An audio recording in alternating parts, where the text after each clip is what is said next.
हमारी संस्कृति, हमारे संस्कार सदा रहें हमारे साथ। सब्सक्राइब करें तिलक। गुरुदेव, आपका आशीर्वाद साथ हो तो आज के बाद समस्त सृष्टि पर असुर जाति का ही राज होगा। मैं समस्त देवताओं को उनको उनके लोक त्यागने पर विवश कर दूंगा। हाँ, उसके लिए शक्तियां एकत्र करनी होंगी, शक्तियां। इसलिए हम भृगुवंशी ब्राह्मण महाअभिषेक की विधि से अभिषेक करके तुमसे विश्वजित यज्ञ करवाना चाहते हैं।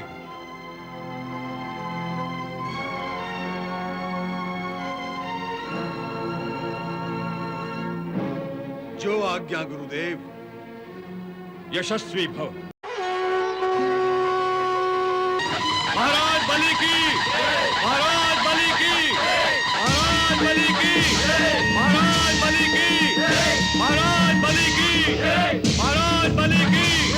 महाराज बलि की, महाराज बलि की, महाराज बलि की, महाराज बलि की, महाराज बलि की, महाराज बलि की, महाराज बलि की, महाराज बलि की, महाराज बलि की, महाराज बलि की।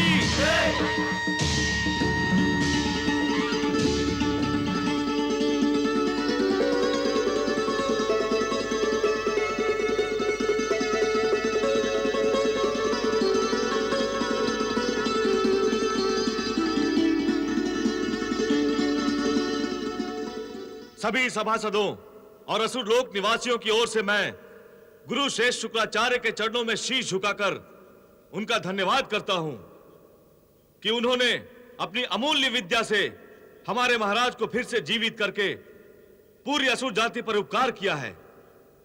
गुरु श्रेष्ठ शुक्राचार्य की जय! गुरु शुक्राचार्य की जय! गुरु शुक्राचार्य की जय!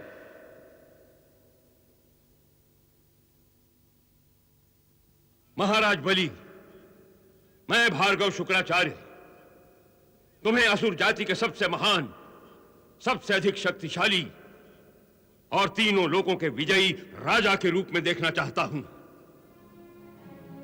इसलिए मैं चाहता हूं कि स्वर्ग लोक पर विजय पाने की तुम्हारी प्रबल इच्छा शीघ्र से शीघ्र पूरी हो। गुरुदेव, आपका आशीर्वाद साथ हो तो आज के बाद समस्त सृष्टि पर असुर जाति का ही राज होगा। मैं समस्त देवताओं को उनको उनके लोक त्यागने पर विवश कर दूंगा। हाँ, उसके लिए शक्तियां एकत्र करनी होंगी, शक्तियां। इसलिए हम भृगुवंशी ब्राह्मण महाअभिषेक की विधि से अभिषेक करके तुमसे विश्वजित यज्ञ करवाना चाहते हैं।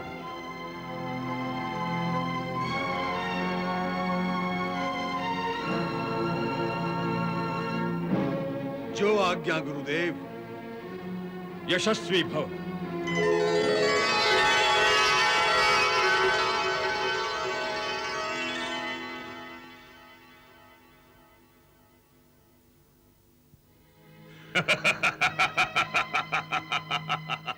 गंगा, अब केवल तुम ही जीवनदात्री नहीं हो, मैं भी जीवनदाता बन गया हूं। मैं अब मेरे होते हुए कोई भी असुर लोक में मृत्यु के अधीन नहीं होगा। महाराज बलि को जीवित करके मैंने अपनी शक्ति का प्रमाण दे दिया है। अब कहोगी नहीं, कहोगी नहीं? वत्स, मैं तुमसे प्रसन्न हूं। मैं जानता हूं, तुम्हें मेरी सफलता पर कभी हर्ष नहीं होता। तुम केवल व्यावहारिक प्रसन्नता का दिखावा करती हो। नहीं वत्स, तुम्हें ऐसा अनुभव होता है। यद्यपि अपने पुत्रों के हर अच्छे कर्म पर माँ का प्रसन्न होना स्वाभाविक ही होता है, परंतु तुम्हारा ये स्वभाव मेरी विचारधारा के अनुकूल नहीं है। मैं तो चकित हूं गंगा कि तुमने अभी तक ये क्यों नहीं कहा। भार्गव, तुम संजीवनी विद्या का दुरुपयोग कर रहे हो। गंगे, तुम्हारी दृष्टि में यह दुरुपयोग ही है, परंतु मेरी दृष्टि में देवताओं के विरुद्ध किया गया किसी भी क्रिया का प्रयोग सदुपयोग ही है, सदुपयोग। वत्स, अंततः परिणाम पर ही सब निर्भर है और परिणाम प्रभु की इच्छा के अनुसार ही होता है। अब परिणाम मेरी इच्छा पर निर्भर करेगा। मैं जिसे जीवन दान देना चाहूंगा उसे जीवन दान मिलेगा। कोई भी शक्ति उसे प्राण रहित नहीं कर पाएगी।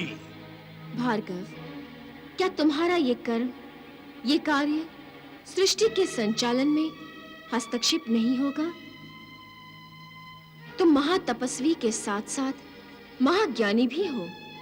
इस प्रकार यदि तुम मरे हुओं को जीवन दान देते रहोगे तो क्या सृष्टि का पलड़ा एक और नहीं झुक जाएगा? क्या सृष्टि का संतुलन नहीं खो जाएगा? खो जाने दो सृष्टि का संतुलन। मुझे तो असुर प्रबल चाहिए और इतने प्रबल कि सृष्टि पर सदा के लिए उन्हीं का आधिपत्य हो, सदा के लिए उन्हीं का आधिपत्य हो। महाराज बलि की भांति मैं अब प्रत्येक असुर का विधाता बन गया हूं। और गंगे, तुम्हें भी मेरी आज्ञा का पालन करते हुए असुर लोक आना होगा। मैं देवताओं को असुरों के सामने घुटने टेक कर भिक्षा मांगते हुए देखना चाहता हूं, घुटने टेक कर। फिर तुम्हारा अहम तुम्हें नीचा दिखाएगा वत्स। प्राप्त किया हुआ वर अहंकार नहीं होता। ये तुम्हारा भ्रम है वत्स।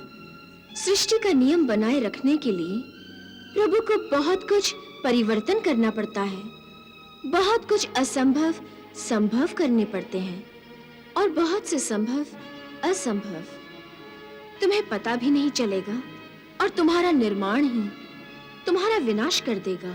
कदापि नहीं गंगे, कदापि नहीं। महाराज बलि कभी मेरी अवज्ञा, कभी मेरी अवहेलना नहीं कर सकता। मैं उसे कितना बलशाली बनाता हूं, ये तुम इस विश्वजीत यज्ञ के संपन्न होने के बाद देखना। जैसी तुम्हारी इच्छा वत्स, होने तो यज्ञ संपन्न।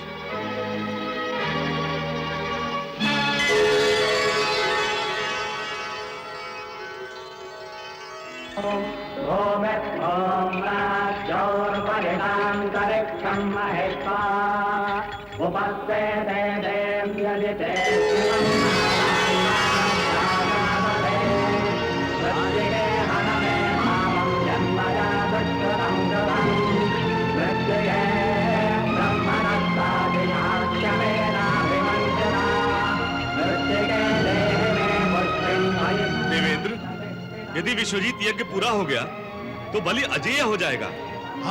हम बलि की शक्ति का सामना नहीं कर पाएंगे।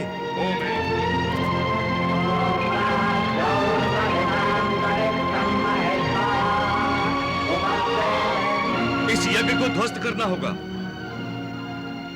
ठीक है, मैं अभी यज्ञ को ध्वस्त करता हूं।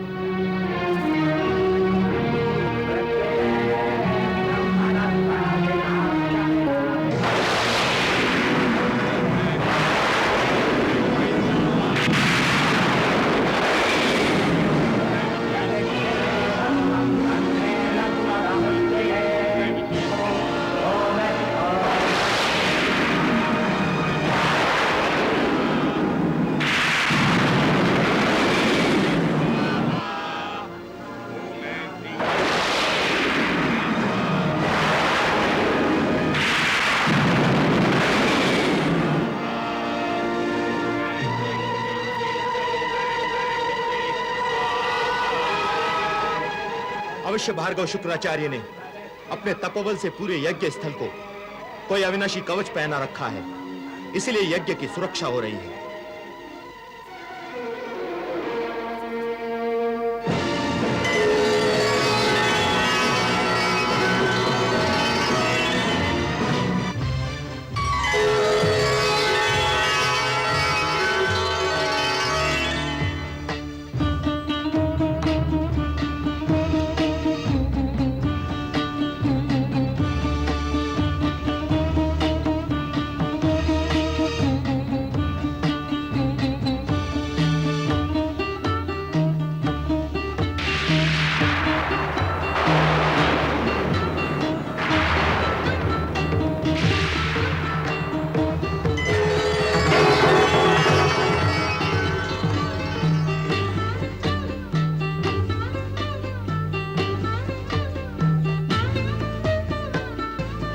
श्रेष्ठ, इस रथ को देख रहे हो? ये दिव्य रथ अपनी इच्छा अनुसार किसी भी लोक में जा सकता है। इस रथ में तुम्हारी पूरी सेना बैठ सकती है।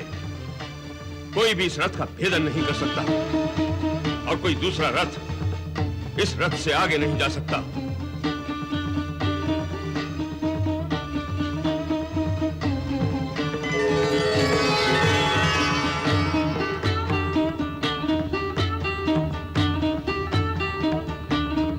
असुरराज, इस ध्वज पर सिंह का चिन्ह देख रहे हो?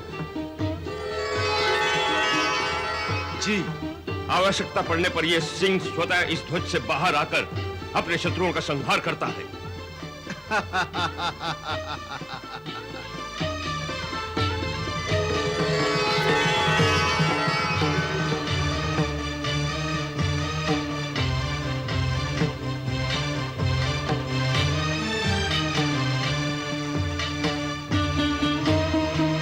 अनुपम बलशाली बलि, ये कोई साधारण धनुष नहीं है। साधारण सैनिक तो इसकी टंकार से ही मूर्छित हो जाते हैं। इसकी प्रत्यंचा चढ़ाना और 100 घोड़ों की बागें एक साथ खींचना बराबर है।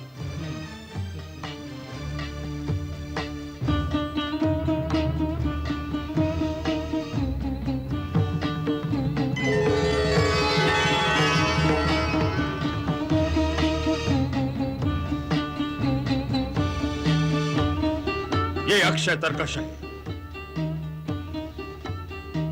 लौकिक अलौकिक बाणों का स्रोत है ये। इसमें से बाण निकलते ही रहते हैं, निकलते ही रहते हैं। ये कभी खाली नहीं होता।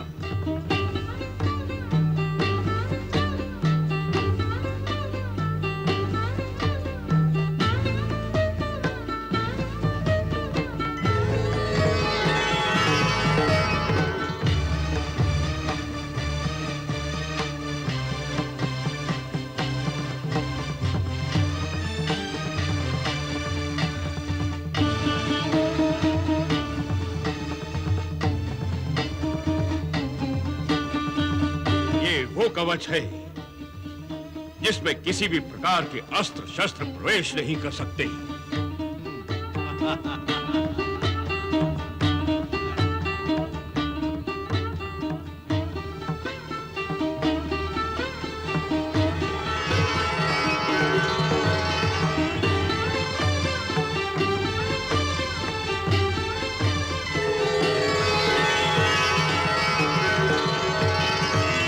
सर्वजीत शंख मैं तुम्हें प्रदान करता हूं। महाराज बलि, इसकी नाद ही तुम्हारी विजय का सूचक है।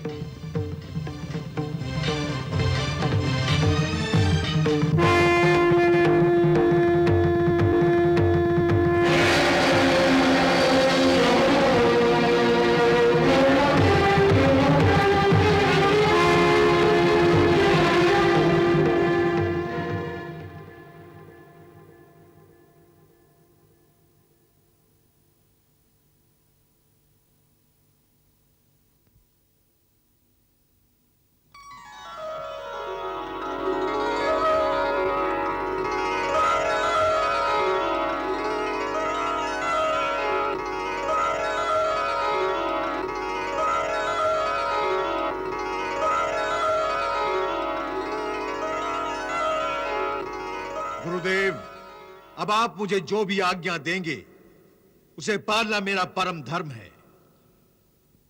अब ये राजा बलि मन, वचन और कर्म से केवल आपका है गुरुदेव, केवल आपका, और सदैव आपका रहेगा गुरुदेव, सदैव आपका। तुम्हारे चरित्र और व्यवहार ने मुझे प्रसन्न कर दिया है। मुझे पूरा विश्वास है कि तुम ही असुर जाति का कल्याण करोगे। महाराज बलि, मेरे जीवन का एक ही लक्ष्य रहा है, एक ही कामना रही है कि असुर तीनों लोकों पर राज करे, तीनों लोकों में केवल असुरों की ही जय जयकार हो। अब वो समय आ गया है। अब तक देवता छल और कपट से असुरों को सदा पराजित करते रहे, परंतु अब असुरों को कभी पराजय का सामना नहीं करना पड़ेगा, क्योंकि असुरों की पराजय और विष्णु की विजय के बीच ये शुक्राचार्य, असुरों का ये जीवन दाता आन खड़ा हुआ है। जीवन दाता। महाराज बलि, ये देवता और इंद्र तो क्या, जाकर विष्णु को भी युद्ध के लिए ललकार दो। विजय श्री तुम्हारे गले में वरमाला डालने के लिए स्वर्ग के द्वार पर खड़ी तुम्हारी प्रतीक्षा कर रही है। जाओ और जाकर स्वर्ग लोक पर आक्रमण कर दो। आक्रमण। अब इस स्वर्ग लोक पर असुरों का ही आधिपत्य होगा। हाँ। महाराज बलि की